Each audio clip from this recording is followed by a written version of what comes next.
ये कहानी एक जादूगर लड़के और एक ऐसी लड़की की है जो मरे हुए इंसानों को देख सकती थी। तो कहानी के शुरू में हमें एक जादूगर लड़का दिखाया जाता है जिसका नाम माजो था। वो अपने दोस्त के साथ मैजिक शो कर रहा था। वो ऐसे ही सड़कों पर अपना शो किया करता था, पर उसका जादू बहुत पुराना हो चुका था, इसीलिए वहाँ पर खड़े लोग उसके जादू में कोई दिलचस्पी नहीं ले रहे थे। तभी माजो वहाँ पर तमाम लोगों में खड़ी एक लड़की को देखता है जो उसे बहुत ही अजीब लग रही थी। माजो उस लड़की का पीछा करता है, पर जैसे ही उस लड़की को ये एहसास होता है कि जैसे कोई उसका पीछा कर रहा है तो वो एक पुरानी सी अलमारी के आगे रुक जाती है। यहाँ पर माजो को एक आइडिया आता है। वो सोचता है कि वो एक अलमारी से चुड़ैल को निकालेगा और फिर अपने जादू से लोगों के सामने उसे भगा देगा। और क्या पता ये जादू लोग पसंद करे। अब ये उस अजीब लड़की के पास जाता है जिसका नाम कैंग था। उसको अपने शो में काम करने की ऑफर करता है। कैंग को भी काम की जरूरत थी, इसीलिए वो उसको मना नहीं करती। फिर इसके बाद माजो को दिखाया जाता है जो एक हॉल में अपना शो कर रहा था। इस बार उसका शो देखने बहुत से लोग आए थे। वो वहाँ एक अलमारी पर अपना मंत्र पढ़ता है। जब वो अलमारी उसके मंत्र से खुलती है तो वो उस पर काला कपड़ा फेंक देता है। वो काला कपड़ा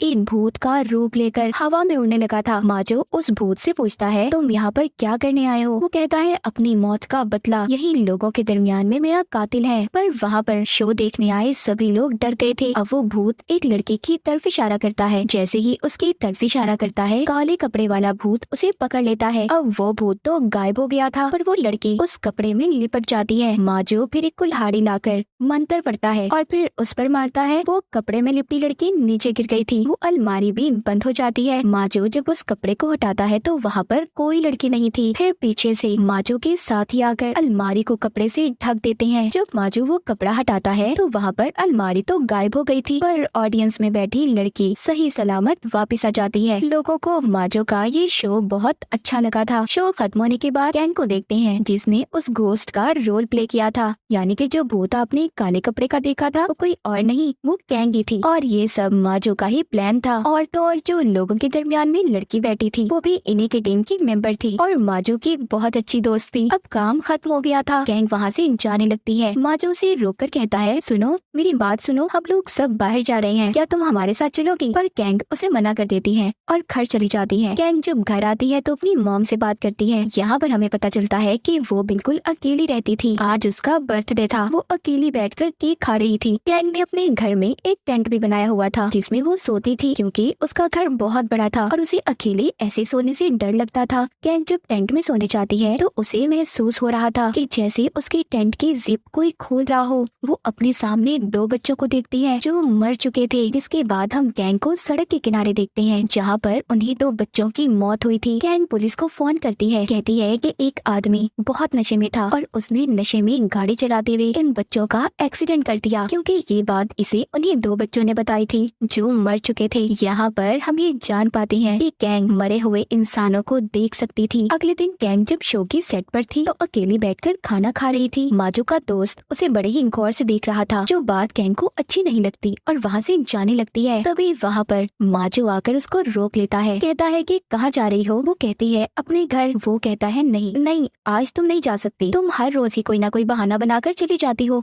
आज तुम्हें हम लोगों के साथ रुकना होगा। चलो, हमारी सारी टीम खाना खाने जा रही है, तुम भी चलो। माजो के बहुत मनाने पर आखिरकार कैंग को मानना पड़ता है और वो उनके साथ चली जाती है। अब जब ये सब खाना खा रहे थे, जहाँ पर माजो का दोस्त सबको बता रहा था, क्या तुम लोग जानते हो कल रात मेरी दादी मेरे सपने में आई थी जो मुझे बहुत डांट रही थी, और ये भी कहा उन्होंने कि जब मैं जिंदा थी तो तुम मुझे मिलने क्यों नहीं आए। ये बात जब कैंग सुनती है तो बहुत हंसती है। उसने बहुत ज्यादा शराब पी ली थी और जोर जोर से हंस रही थी। वहाँ पर ऊट पटांग हरकतें भी कर रही थी। माजो के पास बैठकर उसकी बहुत बेइज्जती करती है, कहती है मैंने तुम्हें मना किया था ना, तो मुझे यहाँ पर क्यों लेकर आए। माजो की शर्ट पकड़कर उसे फाड़ देती है, फिर सबसे माफी मांगती है और वहाँ से चली जाती है।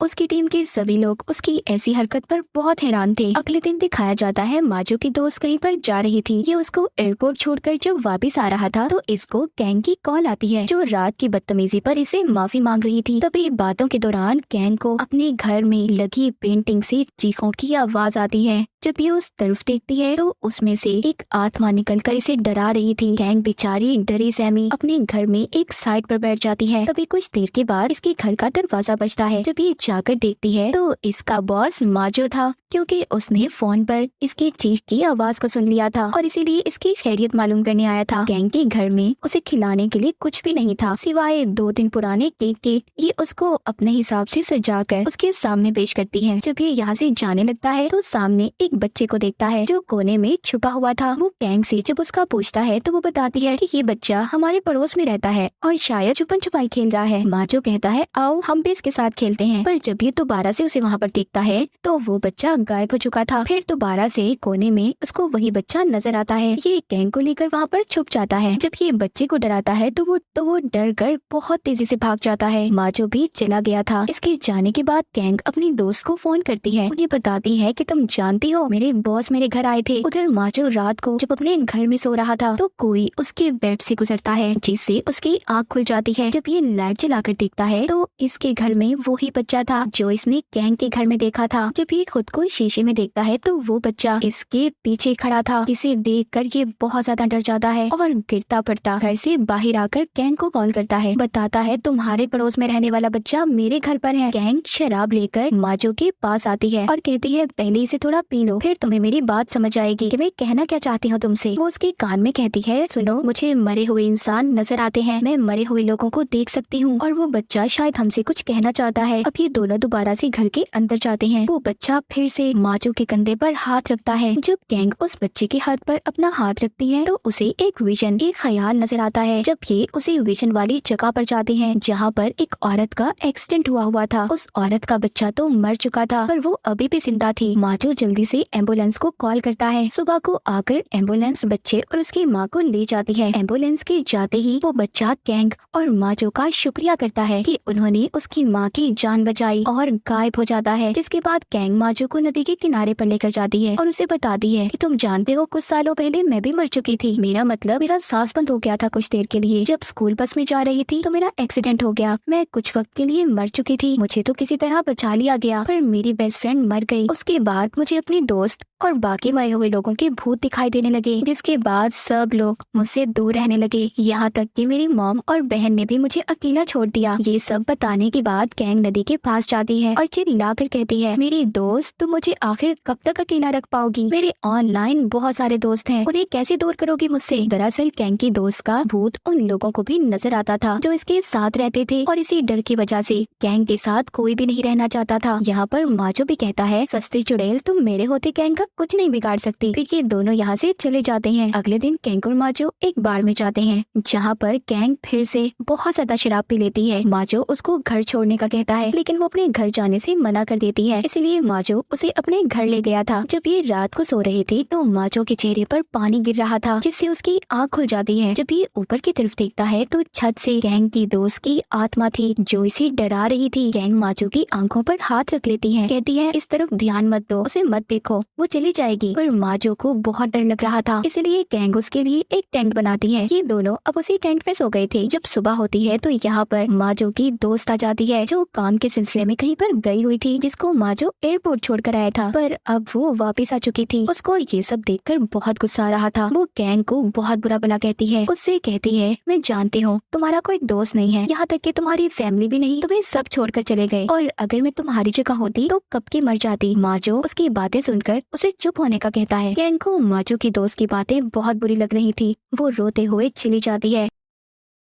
अगली सुबह जब माजो की टीम अपने अगले शो की तैयारी कर रही थी तो वहाँ पर कैंग नहीं आती। माजो बहुत उदास था। उधर कैंग जब अपने घर की सफाई कर रही थी तो उससे मिलने उसकी फ्रेंड्स आती हैं जो ऑनलाइन बनी थी। ये उसके लिए खाना भी लेकर आई थी। कैंग उन्हें देखकर बहुत खुश हो जाती है। अब ये खाना खाती है और बहुत सी बातें करती है। तभी माजो की कॉल आती है जो उसे कह रहा था कि उसे उसकी बहुत याद आ रही है, उससे मिलना चाहता है। अब रात को कैंग तैयार होकर माजो से मिलने जाती है तो खड़ी रास्ते में वो मैजिक शो देखने लगी थी। तभी वहाँ पर उसे लोगों की भीड़ में अपनी दोस्त की आत्मा दिखाई देती है। ये उससे बचने के लिए जब भागने की कोशिश कर रही थी तो स्टेज पर गिर जाती है जहाँ पर उसके पीछे बहुत सारे हाथ थे, उसे पकड़ रहे थे। पर वहाँ पर माजो आ जाता है। वो उस डरावने लम्हे को शो का हिस्सा बना देता है जो लोगों को बहुत पसंद आ रहा था। जब ये दोनों जा रहे थे तो कैंग इससे कहती है मुझे सच सच बताना, क्या तुम मेरी वजह से परेशान हो या मेरी वजह से तुम्हारी जिंदगी खराब हो रही है? माजो कहता है ऐसा क्यों कह रही हो, बल्कि तुम्हारे बगैर मैं कुछ भी नहीं हूँ, मैं तुम्हारे साथ अपनी जिंदगी गुजार उतारना चाहता हूँ। जिसके बाद गैंग उसको अपने घर ले जाती है। सुबह को माजो जब उसके घर से जा रहा था तो जाते हुए गैंग की दोस्त की आत्मा उसे देख लेती है। रास्ते में माजो की गाड़ी का क्रेन से एक्सीडेंट हो जाता है और वो बच गया था। हैरानी वाली बात ये थी कि ट्रेन के अंदर कोई ड्राइवर नहीं था। जब माजो बचकर बाहर आता है तो एक बहुत बड़ा साइन बोर्ड आकर उस पर गिर गया था। उधर गैंग जब अपने घर की सफाई कर रही थी तो उसे एक लॉकेट मिलता है जो उसके दोस्त का था। ये उस लॉकेट को लेकर हॉल में जाती है जहाँ पर माजो परफॉर्म कर रहा था, अपना जादू दिखा रहा था। इसीलिए वो जादू देखने वाले लोगों के दरमियान में ही बैठ जाती है। जब अलमारी खुलती है तो उसमें से काले कपड़े वाला भूत निकलता है। जब माजो उससे उसके कातिल का पूछता है तो वो पहले तो कहीं और इशारा करती है, पर बाद में वो गैंग की तरफ इशारा करके उसे अपने साथ अलमारी में ले जाती है। सब लोग बहुत ज्यादा डर जाते हैं क्योंकि ये जादू उनके शो का हिस्सा नहीं था। सब लोग हैरान थे। माजो जब अलमारी को खोलता है तो उसमें गैंग पानी के एक एक्वेरियम में बंद थी। ये उसको निकालने की कोशिश कर रहा था। जब वो एक कुल्हाड़ी लेकर एक्वेरियम को तोड़ने की कोशिश करता है तो वो हवा में उड़कर नीचे गिर जाता है और बेहोश हो गया था। जब गैंग एक्वेरियम में थी तो लॉकेट निकालकर अपनी दोस्त को देने लगती है। यही से कहानी चली जाती है उस दिन पर जब गैंग की स्कूल बस का एक्सीडेंट हुआ था। दरअसल गैंग और उसकी दोस्त बहुत अच्छी फ्रेंड्स थी। गैंग की दोस्त के पास ये लॉकेट था जो कीमती होने के साथ साथ उसकी दादी की निशानी थी, पर गैंग भी इस लॉकेट को बहुत पसंद करती थी। वो थोड़ी देर के लिए अपनी दोस्त से उसे पहनने के लिए कहती है। जैसे ही ये उस लॉकेट को पहनती है तभी बस का एक्सीडेंट हो गया था। सभी बच्चे नदी में गिर गए थे। रेस्क्यू टीम जब इन्हें बाहर निकालती है तो परेशान थी कि किसका इलाज पहले किया जाए, क्योंकि इस वक्त वो सिर्फ एक इंसान की जान बचा सकते थे। जब वो गैंग के गले में हार देखते हैं तो समझ जाते हैं कि ये किसी अमीर घर की है और इसीलिए पहले उसकी जान बचाते हैं। पर गैंग की दोस्त मर चुकी थी। फिर जब गैंग को हॉस्पिटल ले जाया जाता है तो डॉक्टर्स ने वो लॉकेट उतारकर गैंग की मॉम को दे दिया था।